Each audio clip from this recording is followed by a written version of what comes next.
Nakataas sa Blue Alert status ang lahat ng opisina at regional offices ng National Disaster Risk Reduction and Management Council o NDRRMC kaugnay ng paggunita ng Semana Santa.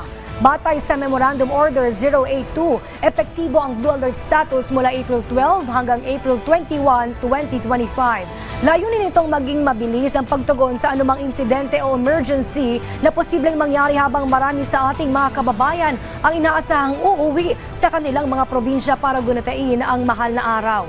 Sa ilalim ng Blue Alert status, nakahanda ang 50% ng mga tauhan ng mga ahensya sa ilalim ng NDRRMC para agad na tumugon sa anumang insidente ngayong Holy Week.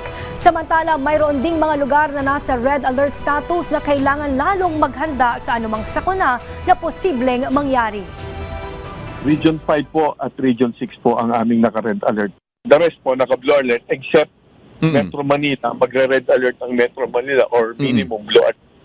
Ngayong Webes po, yun ang kasi ganun po ang Metro Manila, ang pinuno po natin dito ng Disaster Coordinating Council, ang MMDA.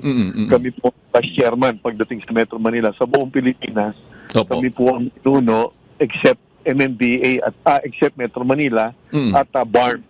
So sa NCR po, Webes or Biyernes po sila mag-aangat papuntang Blue or Red Alert.